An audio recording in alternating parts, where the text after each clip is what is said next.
vamos a hablar del control y la regulación de la ventilación, ¿sí? Que pues a su vez modulan la respiración de algún organismo, ¿sí? Entonces nos vamos a referir a aquello que controla la ventilación en el ser humano y vamos a checarlo. Entonces iniciaremos observando que hay algunas regiones que se han descrito interesantes en el tallo cerebral, especialmente en el tallo cerebral. Y se ha descubierto, se ha descrito que estos grupos neuronales, cuando son intervenidos, modifican la manera en la que ventilamos, y a partir de eso se han creado pues diferentes hipótesis y algunas veces se han hecho experimentos que prueban la influencia, la importancia o la relevancia que pueden tener en la manera en la que se modula la ventilación. Entonces, nuestro control de la ventilación tiene sensores para modular esta ventilación, sensores que son quimiorreceptores respiratorios y pulmonares, por los cuales se envían señales hasta nuestro sistema nervioso central, especialmente el tronco encefálico. Hay varios grupos de neuronas que son sensibles a ello y tienen una señal de salida que va a llegar hasta los músculos, en especial al diafragma, a los intercostales y también algunos adicionales de la caja torácica y abdominales que tendrán relevancia modulando especialmente la inspiración. Recuerden que la inspiración es un proceso mecánico activo, mientras que la expiración se considera en general un evento pasivo. ¿Para qué se hace todo esto de regular la ventilación? Pues para tener una aparición parcial de oxígeno y CO2 ideales para que lleguen de manera adecuada a los tejidos, y en su caso también se pueden transportar a lo mejor al alveolo en el caso del CO2, en caso de que queramos liberarlo de ese organismo. El control de la ventilación en el sistema nervioso central eh, es bastante complejo de caracterizar, pero se han encontrado algunos grupos neuronales, algunos por arriba del puente, por detrás del puente o debajo del puente, en la médula oblonga, que son especialmente interesantes.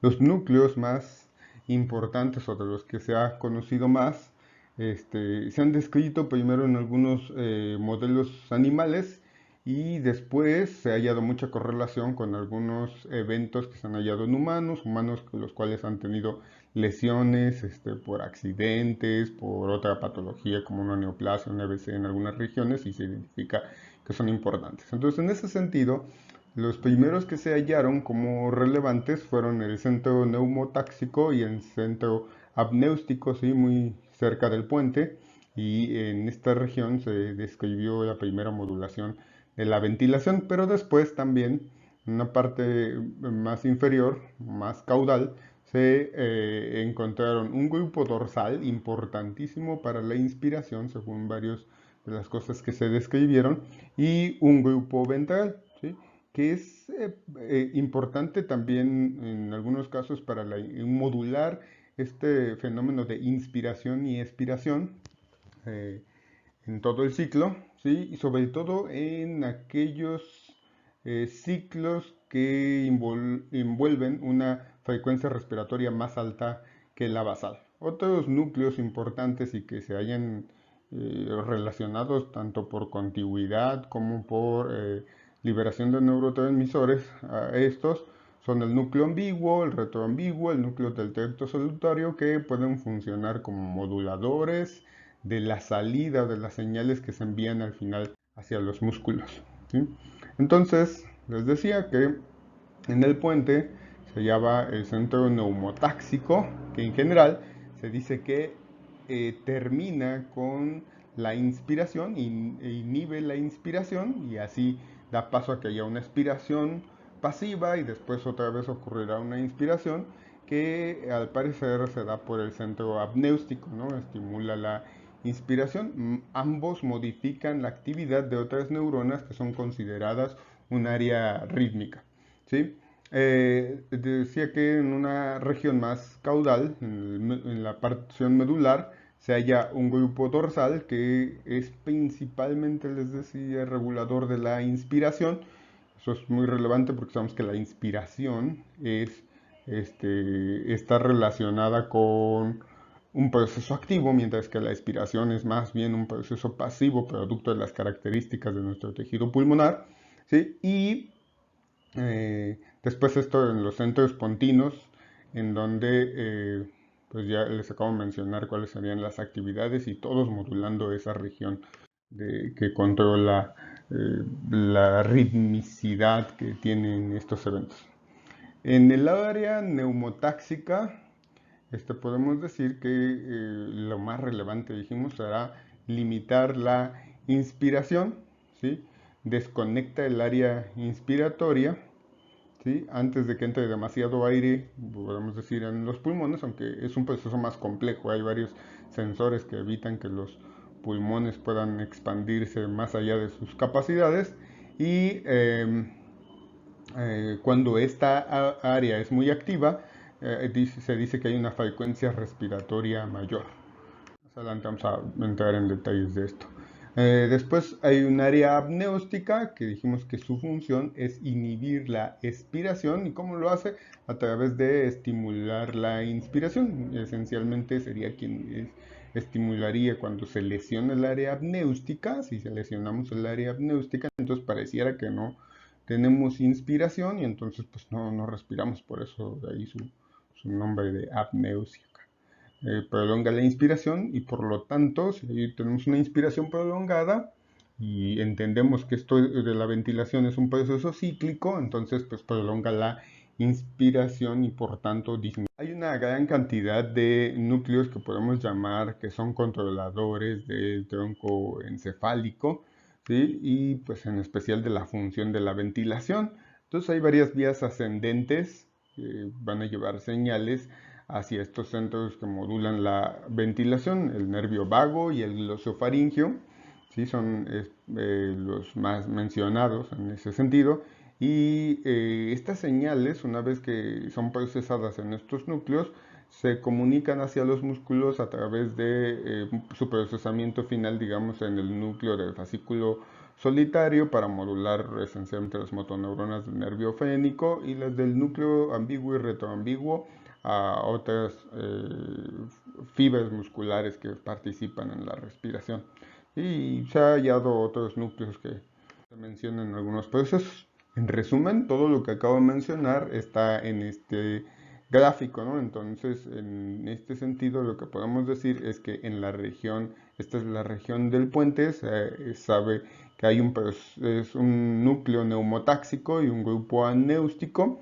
Y el neumotáxico, fíjense, tiene una influencia importante inhibiendo al grupo dorsal, que dijimos que el grupo dorsal en estado basal es el más relevante para controlar la inspiración. Entonces, el grupo dorsal se convierte en la estrella hasta este punto de la exposición porque es el núcleo más importante para controlar en una ventilación normal, ¿sí? Al diafragma y a los músculos intercostales, especialmente a los externos, que son los que van a favorecer esa inspiración. Pues el neumotáxico lo inhibe, mientras que el apnéustico lo estimula, ¿sí? Pero el neumotáxico, además de inhibir directamente al grupo dorsal, también puede inhibir al apnéustico, ¿sí? Eso es algo relevante. Y el apnéustico, así como dijimos que puede tener una estimulación del grupo dorsal, puede inhibir al grupo ventral, que generalmente marca ciclos, sobre todo les digo, participa en procesos de una ventilación con un ritmo mayor al basal, ¿sí? Y modula la inspiración como la expiración.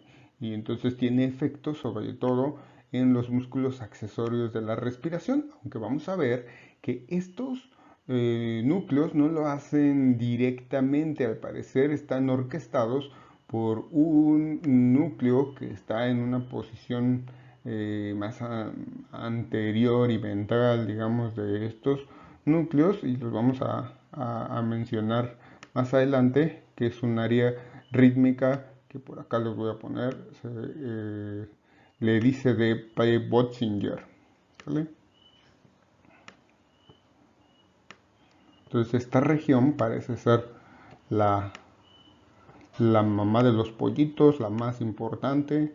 Y así está bien que vean esta nota fea para que se acuerden de este núcleo que es tan relevante como que es conocido como el área rítmica y que no hace más de unos 30 años se supo de él en los humanos y que se describe que es bastante importante como el orquestador final de salida de señales hacia los músculos para controlar la ventilación.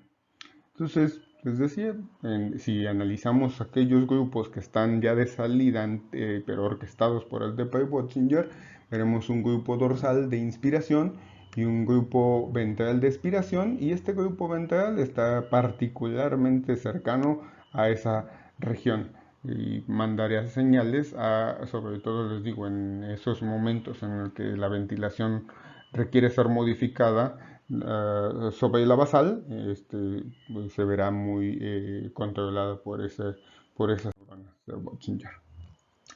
Cuando hablamos del tiempo de la respiración, debemos de entender que esta respiración o esta ventilación es un evento cinético y cíclico, entonces la duración de cada respiración depende de la frecuencia respiratoria, ¿no? O sea, cada ciclo en donde se ventila, pues si tenemos una frecuencia respiratoria alta, es de entenderse que cada fase, tanto la inspiración como la expiración, se acortan, mientras que en una frecuencia respiratoria baja, ¿sí?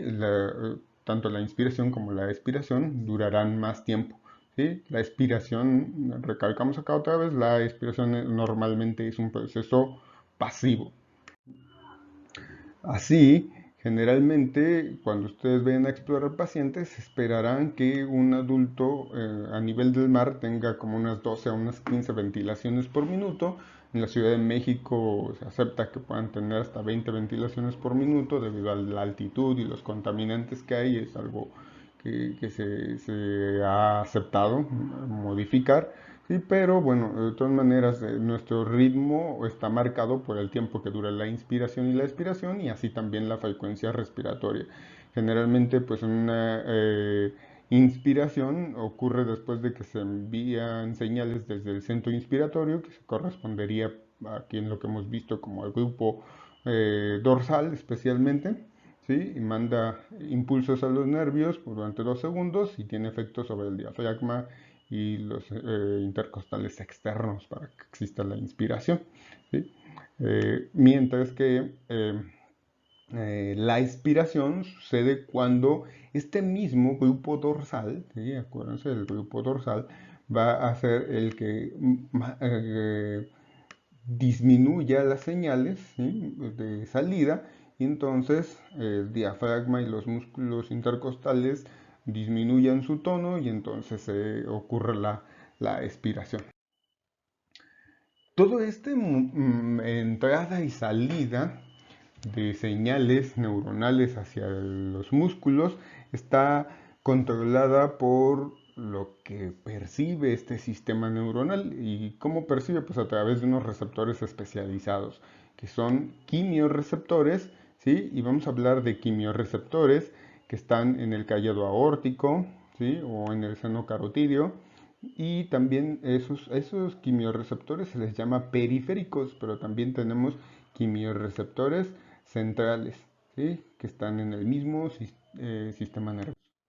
¿Vale? Entonces, los quimiorreceptores periféricos están en los cuerpos carotídeos, en los cuerpos aórticos, y algo muy importante es que responden ambos a cambios de la presión parcial de oxígeno, mientras que los quimiorreceptores centrales, ¿sí? Estos que están en la superficie ventral del tronco encefálico, responden especialmente a cambios de la presión parcial de CO2 o de protones. Más adelante va a haber algún detalle por ahí. En cuanto a los cuerpos carotídeos, lo que podemos decir es que son especializados en medir el oxígeno porque tienen un alto flujo sanguíneo por gramo de tejido y un alto consumo de oxígeno. Es como, no sé, ahorita que digamos que a todos les vamos a disminuir el sueldo, ¿no? Pero los primeros que van a reclamar van a ser los que tienen un sueldo alto, ¿sí? O sea, aquellos que consumen más oxígeno van a ser los primeros que van a decir, yo tengo más gastos, entonces necesito más dinero. Entonces, así estas células especializadas, como tienen un alto consumo de oxígeno, en cuanto disminuya la presión parcial de oxígeno, son tan sensibles que van a cambiar la manera en la que actúan basalmente y van a enviar señales hacia el sistema nervioso central. En estas células podemos distinguir dos tipos, las tipo 1 y las tipo 2. Se cree que las células tipo 1 son las especialistas en medir las diferencias de la presión parcial de oxígeno, mientras que las tipo 2 son menos reactivas y por lo tanto se dice que sustentan a las otras células. Eh, ¿Cómo se hace o cómo sucede que estos quimiorreceptores periféricos modulan la manera en la que están mandando impulsos a través de los nervios hacia el sistema nervioso central? Pues lo hacen dependiendo, dijimos, o son muy sensibles a la concentración de oxígeno, ¿sí? Entonces modularán la contracción muscular y en el caso de que disminuya, por ejemplo, la presión de oxígeno, pues van a aumentar la ventilación para que aumente el oxígeno que se inhale, ¿sí? Esto pues está en función de las condiciones en las que estemos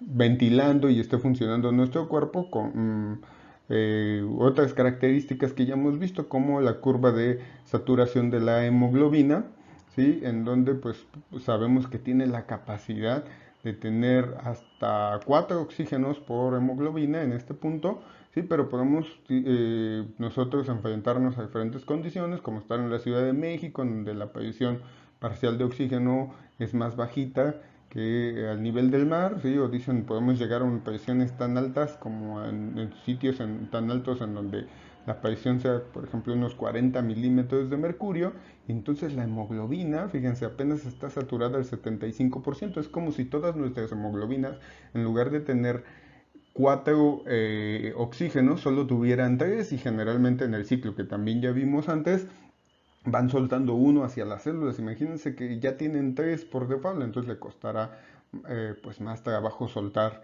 a la otra, y entonces pues las personas que están en estas condiciones pues pueden tener o percibir una deficiencia para que llegue el oxígeno hacia sus células destino. Eh, Específicamente las células, sobre todo estas células tipo 1 que están en los quimiorreceptores periféricos, tienen procesos de transducción difícilmente conocidos hasta el día de hoy, pero se cree que la disminución en la presión parcial de oxígeno cierra canales de potasio, con lo cual el potasio se acumula, se despolariza la célula e incrementa la permeabilidad al calcio que ingresa, esto despolariza la membrana y se liberan varios neurotransmisores que van a mandar señales a través del nervio carotidio o hacia el vago, ¿sí? Aumentará la descarga de estas fibras y tendremos entonces la liberación de varios neurotransmisores. Generalmente los cuerpos carotídeos contienen acetilcolina, dopamina, adrenalina, noradrenalina, serotonina y sustancia P. No se conoce exactamente cuál es el más relevante para este proceso, pero varios estudios apuntan a que sea la dopamina. Les decía que el proceso por el cual se da la despolarización inicial no está bien establecido, pero el más relevante o los más relevantes tienen que ver con el cierre de canales de potasio que hacen que se acumule y por ello se despolaricen las membranas, porque se despolarizan, entra calcio y se da la liberación de neurotransmisores. Por su parte, los quimiorreceptores centrales dijimos que no eran tan sensibles a oxígeno, son más sensibles a CO2, ¿sale? Y entonces, fíjense, aquí están, vamos a suponer que le estamos haciendo un close-up a esta región en el cuadro de la derecha, y entonces aquí vemos al CO2, ¿sí? Como un gas que difícilmente llega a los quimiorreceptores centrales, pero lo que sí puede suceder es que el poco que llegue a pasar tenga una reacción en la cual con agua forme ácido carbónico, y ese ácido carbónico genere protones y bicarbonato, y al parecer estos protones son los responsables de que estos quimiorreceptores centrales manden señales hacia el sistema nervioso central que hagan que se den las ventilaciones de una manera distinta y permitan que eh, haya una mejor ventilación, mejor en el sentido de que propicia una mejor expulsión de CO2 y un mejor aporte de oxígeno a ese organismo. Esto se les queda muy bien a veces cuando les digo que cuando un niño, por ejemplo, dicen hace berrinche o deja de respirar y se pone morado, las abuelitas en algunas ocasiones dicen, no, pues sóplale en la cara, ¿no? Entonces lo que se intenta es generar un mayor aporte de CO2, y si de verdad por esa vía se lograra una mayor concentración de CO2 en el organismo, se producirá una mayor cantidad de protones en el líquido cefalorraquídeo que alcanzará los quimiorreceptores centrales, y estos protones harán que se activen esos quimiorreceptores centrales. También lo hacen de una manera más drástica con el ganado, a los cuales cuando los becerritos no pueden respirar recién nacidos, a veces los señores que están cerca con un cigarrillo les echan humo cerca de las narinas, ¿sí? Y pues eso se intenta, aunque a veces sea muy empírico este proceso, se intenta que el CO2 pues lo estimule, produciendo una mayor cantidad de protones que va a ser los que en los quimiorreceptores centrales hagan que estimulen a que haya una mayor ventilación y una mayor frecuencia respiratoria. Esto, les digo, ocurre bastante en el sistema nervioso central y es un sistema bastante efectivo. ¿Cómo se descubrió que eran los protones y no el CO2? Incluso pues, se hicieron experimentos en los cuales se incrementó directamente la concentración de CO2 en el líquido cefalorraquídeo y no había tantos cambios como si por algún medio que liberara protones se incrementaba la concentración de protones. Y aquí lo podemos ver otra vez este mecanismo en el cual dice los protones como tal, aunque incrementen en nuestro plasma, no pueden pasar, pero sí el CO2. ¿Sí? El CO2 atraviesa la barrera hematoencefálica y reacciona produciendo otra vez protones, y estos protones, ¿sí? Estos protones son los que van a modular la actividad de los quimiorreceptores centrales para modular así la actividad de las neuronas que vimos en las primeras diapositivas de esta presentación, y ajusten la ventilación especialmente, entonces debido a cambios en la concentración de protones y de la aparición parcial de CO2. En resumen, ¿sí? Podemos decir que lo que modifica la manera en la que ventilamos es un incremento en la aparición parcial de CO2 en el plasma, y lo hace generalmente a través del estímulo de los quimiorreceptores centrales, ¿sí? Entonces incrementa la ventilación, aunque también el mismo incremento de CO2 en el plasma tiene un efecto más ligero, podemos decir, sobre los quimiorreceptores periféricos, en donde aquí juega un rol más importante el descenso de la presión de oxígeno en el plasma, que cuando disminuye por debajo de los 60 milímetros de mercurio, por ejemplo, hace que haya un cambio drástico en la manera de disparar de los quimiorreceptores periféricos, y también va a aumentar la ventilación. ¿Para qué? Pues para propiciar que haya un incremento de la aparición parcial de oxígeno en el plasma y una disminución de la presión de CO2 en el plasma. ¿Sale? Otra cosa importante es que hay muchos neurotransmisores identificados para modular la ventilación, pero no hay alguno que sea identificado como de especial relevancia.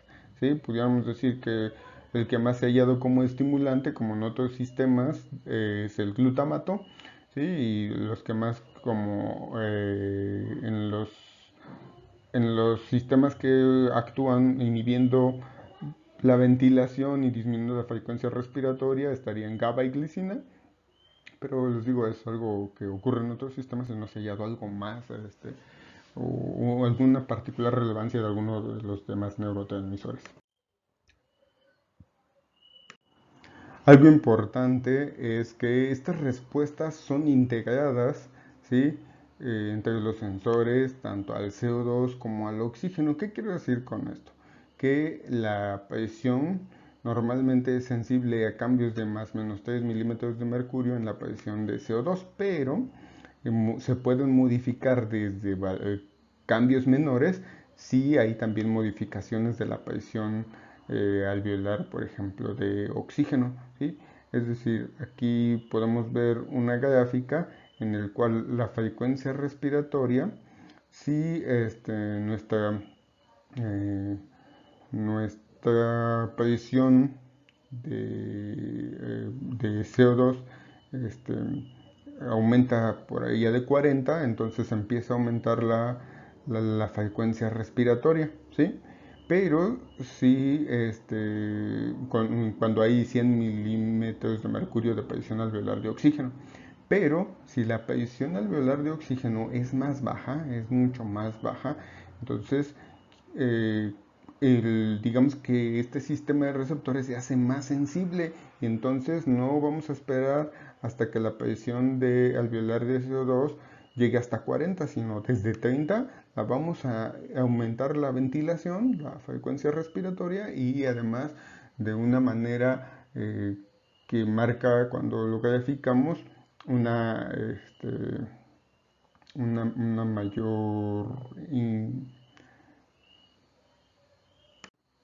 una mayor pendiente, ¿sí?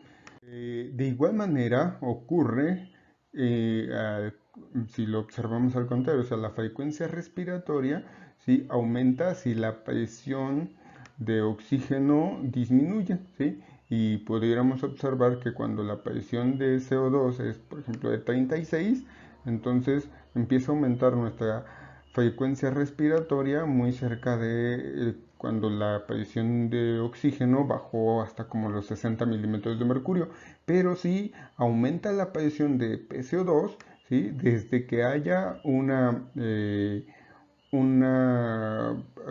presión alveolar de oxígeno ligeramente modificada, disminuida, va a haber ya un incremento de la frecuencia respiratoria. Es decir, siempre están uno a expensas del otro en cuanto a su reacción. Si hay un descenso, por ejemplo, de oxígeno, se vuelve más sensible y se modifica ante un incremento leve de CO2.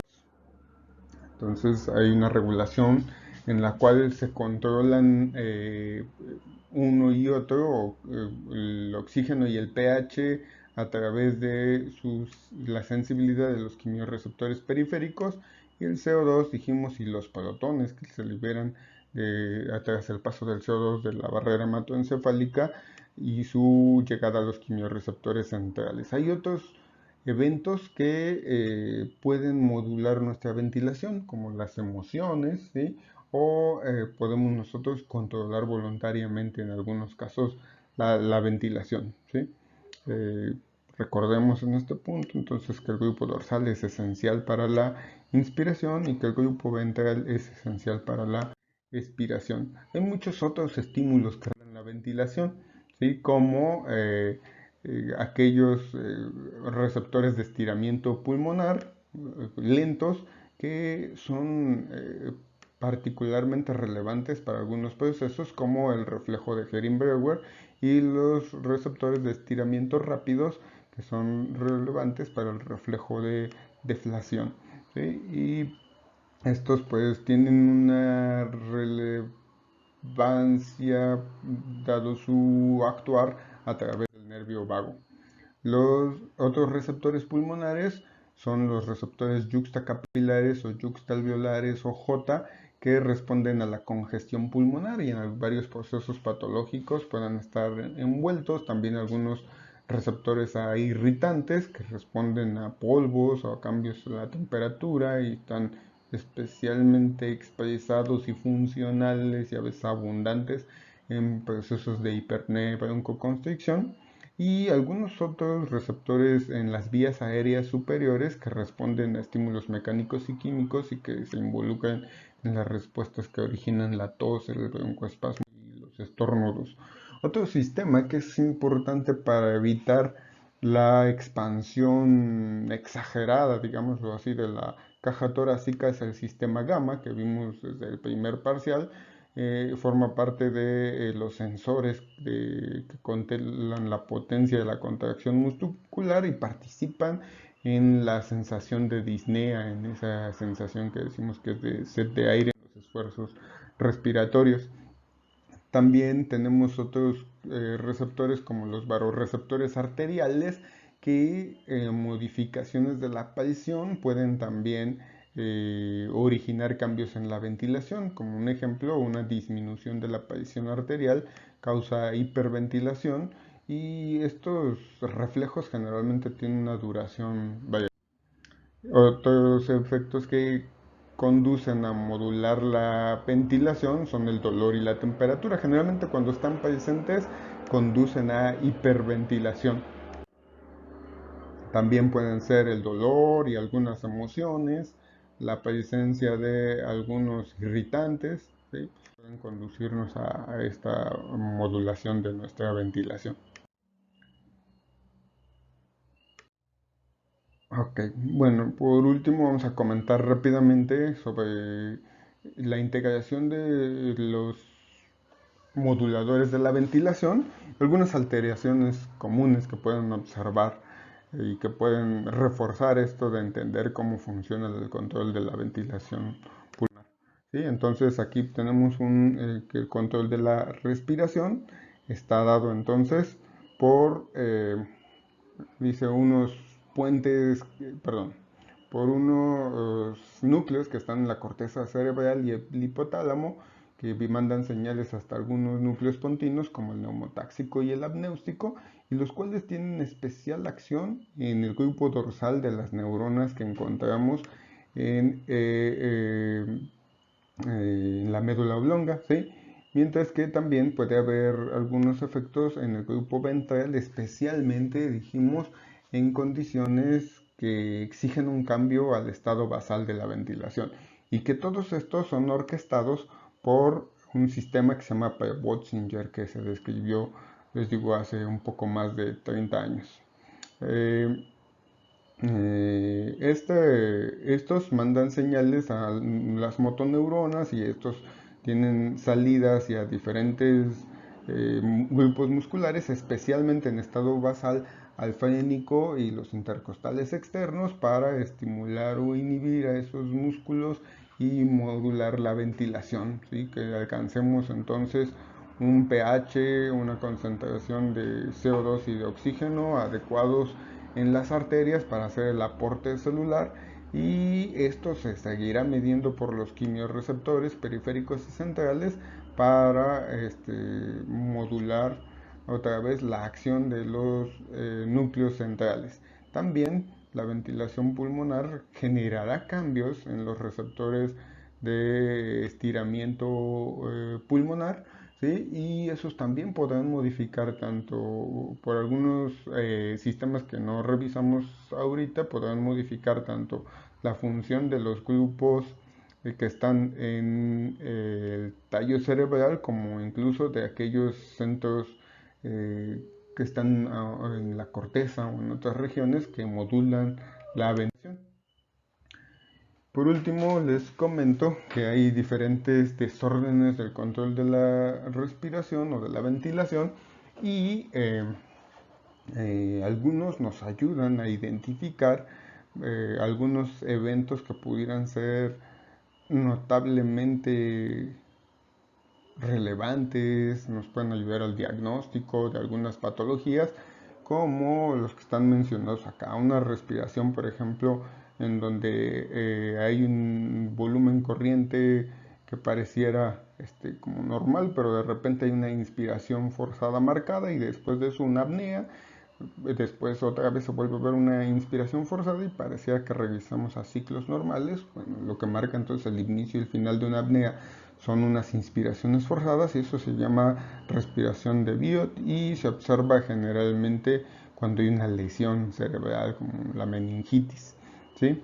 Otras ventilaciones en las cuales se observa como que inspira, ¿sí? Y después va disminuyendo la ventilación, disminuyendo hasta que llega una apnea y de repente otra vez como que parece que revive la ventilación y así va incrementando hasta que otra vez llega a ventilación, inspiraciones profundas, ¿sí? Y otra vez regresa a que disminuye la ventilación y eso. Entonces, eso está muy asociado a hipoxia, ¿sí? O a un,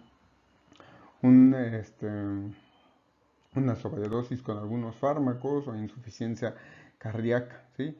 Hay algunas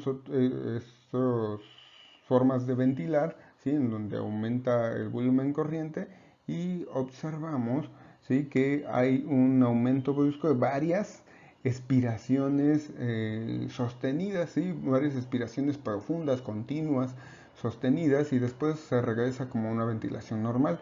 Eso es muy notable en los pacientes que inician a descompensarse de casi cualquier estado que los haya llevado a una sala de urgencias, ¿sí? Entonces, eso le llaman respiración de Kussmaul, que pues está muy relacionado a la acidosis metabólica, que es una condición frecuente en muchas de las patologías comunes en las salas de urgencias, ¿sí? Y bueno, para cerrar, comentaré algunas de muy poca frecuencia, pero que parecen interesantes, como esta desorden de ondina, ¿sí?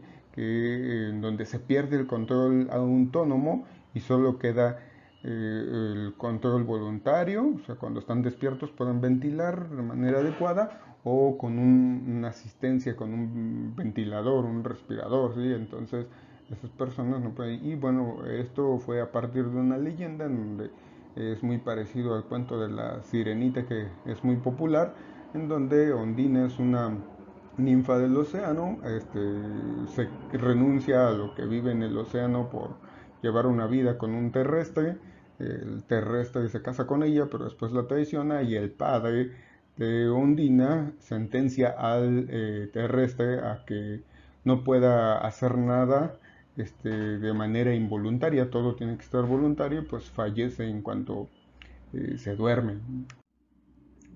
Los otros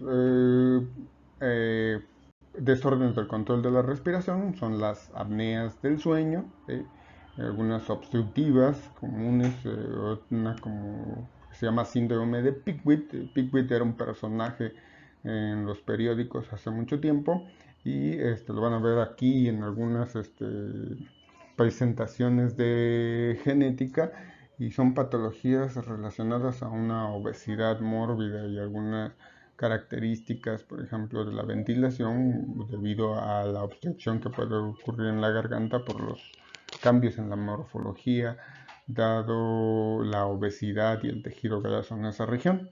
¿Sí? O puede haber, les decía, algunas patologías muy raras como una apnea del sueño central, en donde se ha hallado que hay una modificación de la manera de disparo del núcleo de Pey-Botzinger y hay una disfunción de los centros del control de la respiración o disminución de la sensibilidad de los quimiorreceptores centrales. Y eso sería todo. Gracias por su atención.